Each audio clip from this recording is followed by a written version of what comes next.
Boa noite a todos. Na semana passada eu mencionei sobre o salvacionista, ou o processo salvacionismo. No livro do Hamed, O Modo de Entender, Uma Nova Forma de Viver, tem um capítulo que chama Salvacionismo, o Ciclo Perverso.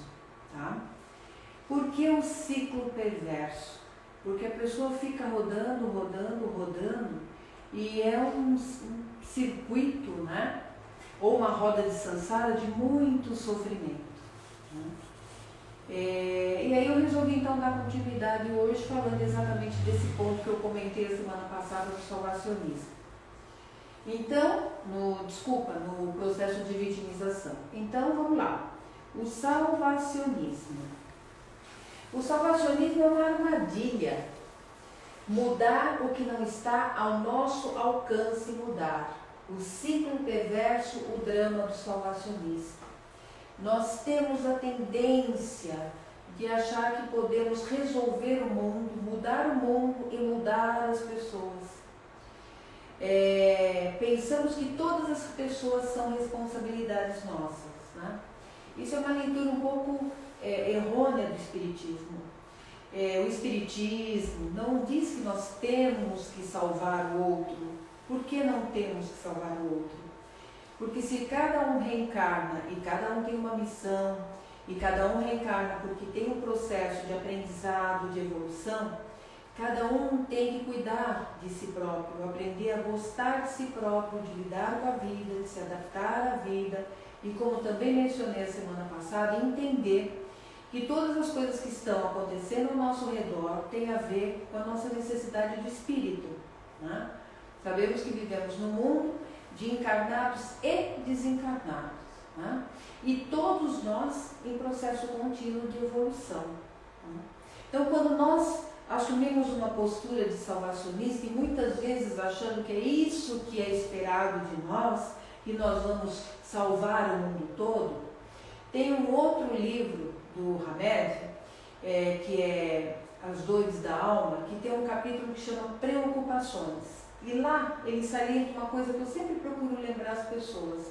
Toda vez que eu me preocupo demais com alguém, eu estou desviando a atenção de me preocupar comigo e aquilo que é o meu processo evolutivo.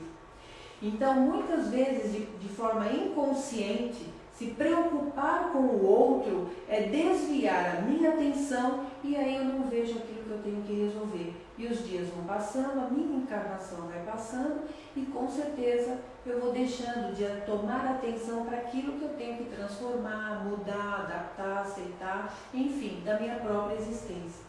Então, muitas vezes, nesse processo de defesa, eu me ocupo com o outro e acho que a minha tarefa, função ou missão na vida é salvar o outro. Veja bem, uma coisa é estar aberto na fraternidade, na caridade, de auxiliar as pessoas que buscam a nossa atenção, auxílio. Mas achar que nós podemos mudar todo mundo é uma grande cilada para nós e para o próximo. Por isso que o salvacionismo é um ciclo perverso, onde as duas pessoas envolvidas nesse processo entram numa troca de muita dor e sofrimento, tá? E por quê? Porque eu tenho pena do outro, e a partir do momento que eu tenho pena, eu vejo o outro como indefeso, impotente e incapaz. Então eu já estou olhando o outro de uma maneira muito negativa. E muitas vezes eu passo isso para o outro. Você não dá conta de você. Então eu estou aqui para dar conta de você. Eu vim aqui para te ajudar. Ontem eu ouvi de uma pessoa que dizia assim para mim, né? Minha tia dizia assim, eu não quero me intrometer na sua vida, mas isso. Eu não quero me intrometer na sua vida, mas isso. E depois ela descobriu que tinha uma conversa às costas dela, como coitada dela, não conseguiu um estágio, não conseguiu um lugar para ela. Né? Então, o que acontece com a pessoa? Em vez de você ajudá-la a ter uma autoestima mais reforçada, positiva, não. Você mostra o outro incapacidade e vai se intrometendo na vida do outro. Mas, ao mesmo tempo que você se intromete na vida do outro, você também não é tão inocente assim, porque você quer ditar as tuas regras, a tua forma de viver para o outro. Então, aquela caridade acaba se transformando num poder seu de manipulação e de controlar a vida do outro, achando que o teu método é melhor e é aquele método que vai auxiliar a pessoa na sua encarnação ou nas suas adaptações e processos de vida. Então, parte do princípio que o outro é incapaz. Enquanto que, na verdade, é essa pessoa que é incapaz de cuidar da própria vida e não entender o seu limite diante do livre-arbítrio do outro e também as dificuldades que o outro tem, é o aprendizado que ele precisa para se fortalecer, para descobrir toda a potencialidade dele, a força que ele tem para tocar a existência dele. Outro item é a culpa. Porque quando você não consegue resolver o conflito do outro, você acha que você não consegue resolver porque você não foi capaz de resolver. Não entende que você não resolve porque o outro tem um jeito próprio de ser e de resolver da forma que ele quer. Então você se sente culpado porque se ele não melhorou, a responsabilidade é tua. Só que ao mesmo tempo que tem a culpa, é uma grande onipotência nossa. Achar que tudo nós vamos dar conta. Que tudo o que acontece também é responsabilidade nossa. Às vezes nós somos onipotentes achando que tudo é a nosso favor, mas também tem a onipotência quando nós falamos, eu também não dou conta de nada. Então, olha, tudo é ruim para mim. Então a onipotência pode estar nos dois movimentos, tanto quando eu acho que tudo é maravilhoso, tudo está a meu favor, ou quando eu acho que tudo que acontece de ruim, eu tenho tanto poder que até isso tudo é comigo, ou tudo eu não dou conta de resolver para o outro. Então, se o outro não melhora, eu parto do princípio que não é o outro que não conseguiu, sou eu que não consegui fazer com que ele mudasse. A santidade, temos o compromisso espiritual com o outro. Não vou me estender porque falei um pouquinho lá atrás sobre isso. Eu tenho compromisso espiritual com todo mundo. Não. Cada um tem um compromisso com a sua encarnação. Apesar de vivermos juntos, nós estamos juntos, mas a encarnação é individual, é algo que é intransferível. Então, eu posso estar junto com todo mundo e trocar muitas informações, mas o processo sempre individual, porque a evolução e o caminho ninguém pode tirar de nós, a não ser nós mesmos. Ansiedade. Devolver ao outro a felicidade perdida. Então eu sofro a angústia de que o outro precisa ser feliz. E que o outro tem que ser feliz, ele precisa ser feliz na vida. Ele precisa ser feliz na vida. Se ele entender que ele quer ser feliz na vida, ou se ele entender que quer ser feliz na vida. E não necessariamente porque você fala para a pessoa, ela vai compreender isso.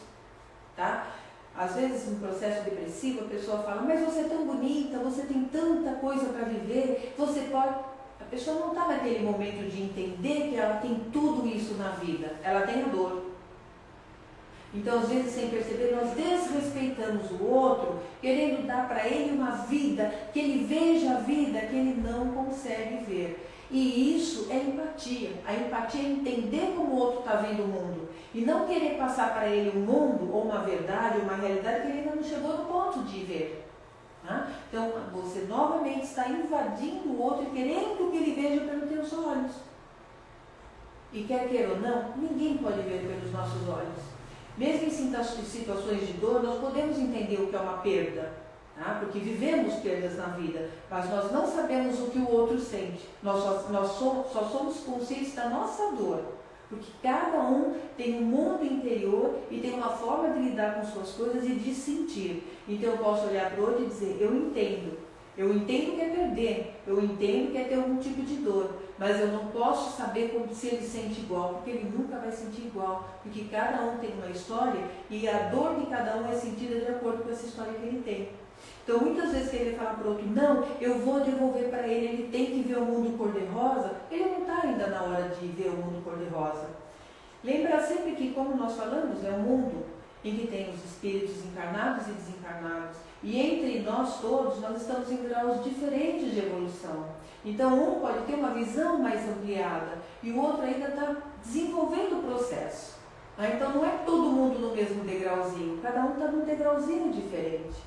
E na empatia, você entende que cada um está num degrauzinho diferente e tem que olhar e compreender, aí sim eu posso ajudá-lo dentro do que dá e do possível, mas não achar que eu vou salvá-lo de todas as dificuldades dificuldades, eu vou conseguir transformar tudo que está dentro do outro. Repito, o aprendizado de cada um de resolver sua existência e descobrir a sua potencialidade, descobrir como transformar o seu mundo. Cada movimento nosso de querer entrar e achar que vai salvar ou resolver o problema do outro, nós tiramos dele o direito do aprendizado, tá? A ansiedade eu já falei, a raiva. A raiva é dilema do outro e a nossa falta de poder e meios para resolver. Então eu vou ficar só nesse item, raiva da nossa falta de poder. Quanto mais eu quero controlar, dominar, manipular o outro como ele tem que fazer e menos ele faz, mais desperta e instiga a nossa raiva, né? De que o outro não funciona como nós queremos. Estão conseguindo acompanhar o que é o processo, o salvacionista, o processo de salvacionismo e o ciclo perverso? Porque esse nome que Hamed dá nesse capítulo é exatamente por isso. Olha quanto sofrimento dentro da pessoa e que ela projeta e compartilha com o outro, né? Que não responde aquilo que ele quer. E muitas vezes gerando no outro também culpa, porque ele não responde ao que a pessoa quer. E nós não temos que responder ao que o outro quer. A nossa comunicação é conosco e com Deus. Tem um capítulo do livro Psicologia da Alma, do Joshua, que ele fala que nós temos duas grandes e as mais importantes relações da nossa vida. Vou repetir. As duas mais importantes relações da nossa vida é eu comigo e eu com Deus. Se eu não tiver uma boa comunicação comigo, eu vou ter uma dificuldade de me comunicar com Deus. Mas essas são as duas relações mais importantes. Se eu devo algo a alguém, eu devo a mim mesmo. E converso com Deus para que Ele me auxilie, explico para Ele. Deus sabe das nossas dificuldades, até onde conseguimos, neste momento, transformar, mudar, enfim, as situações. Mas dever a outro, jamais. E esse é um outro problema da nossa existência. A quantidade de expectativas que criamos em cima do outro. Claro que também criamos em cima de nós, mas como nós estamos falando do salvacionismo, então nós estamos falando da expectativa que você cria no outro e não percebe a quantidade de projeção que você coloca no outro, seja pela luz ou seja pela sombra, tá? Depois a raiva, o medo, a responsabilidade para resgatar o outro. Então, além de eu ter pena, culpa, santidade, ansiedade, raiva, eu ainda tenho medo. Eu entro em sofrimento se aquilo vai funcionar, se a pessoa vai responder, se ela entendeu o caminho e a forma que eu desenhei para ele resolver as situações, tá? E a frustração.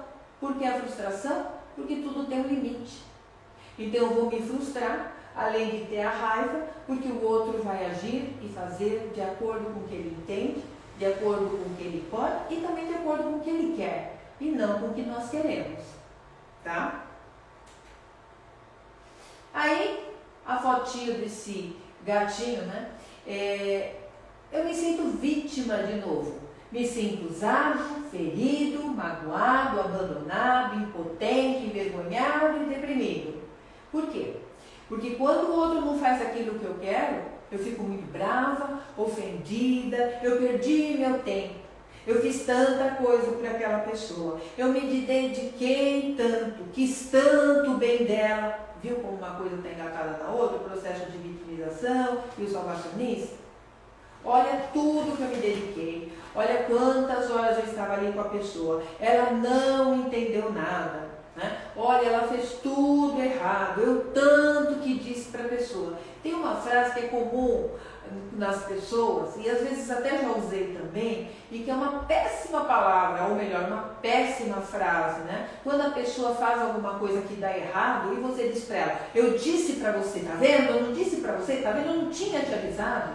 Isso é muito ruim para a pessoa, porque você vem e mostra para ela, olha o meu poder, tá vendo? Eu sabia, e você não me obedeceu, e você não entendeu. E na verdade, é um vício nosso até utilizar essa frase, e aí despertar em nós que, peraí, para um pouquinho, né? Aquele aprendizado da pessoa. Né? Aquilo ela necessitou para chegar no ponto que ela falou, realmente não era assim para fazer, realmente eu tinha que ter tomado um outro rumo, realmente eu devia ter ido por outro caminho. Quando você fala, tá vendo, eu te avisei, você naturalmente diminui e inferioriza a pessoa. É novamente você com o teu poder dizendo, viu? Se tivesse feito como eu falei, se tivesse feito quando eu disse, então novamente não tem um auxílio de luz, né? Tem o processo que você se coloca poderoso e acima da pessoa.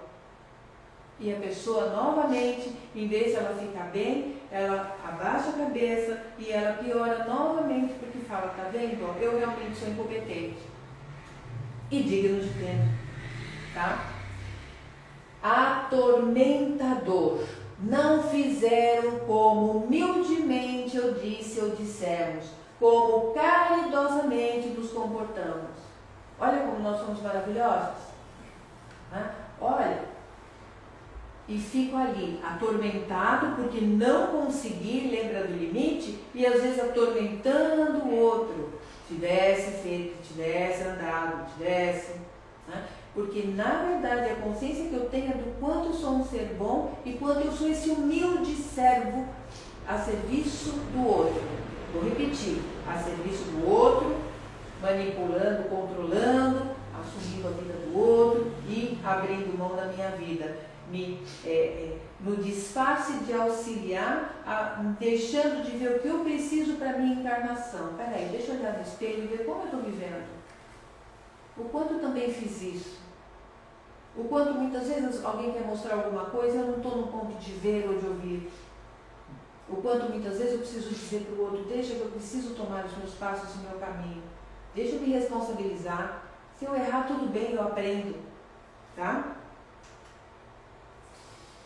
Gastamos energia, falamos muitas vezes sim quando queremos dizer não.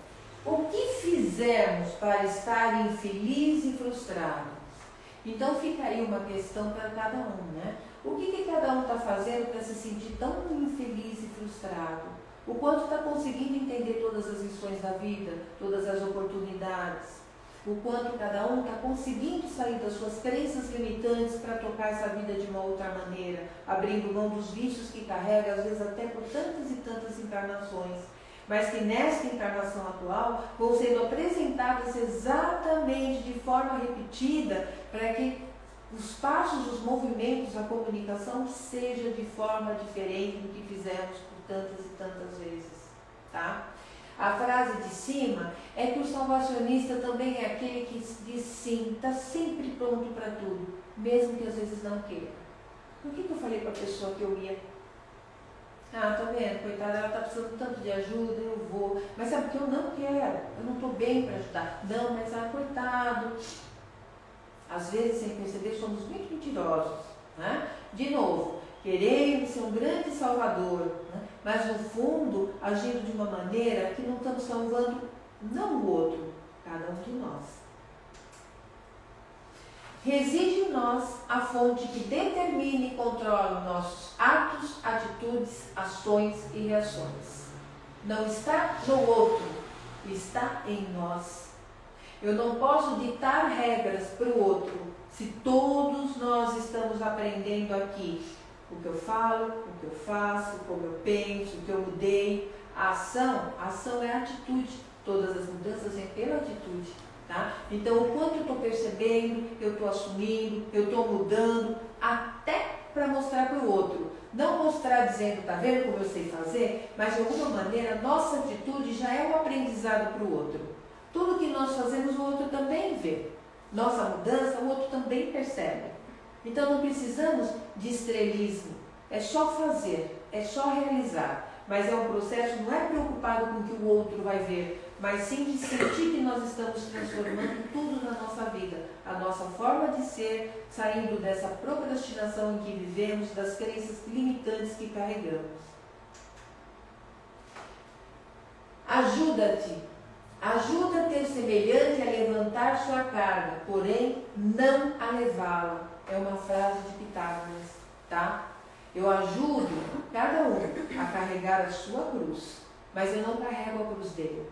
Por quê? Porque nós temos a nossa para carregar, nós temos a nossa para resolver.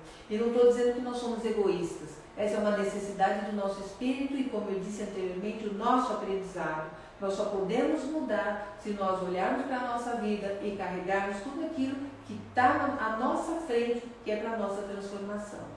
Do meu aprendizado, eu posso auxiliar o outro. Mas deixar de olhar para mim e olhar para o outro é uma coisa que nunca vai funcionar e não vai dar certo. Uma vez num grupo de estudos, eu nunca esqueci disso, as pessoas sabem disso, né?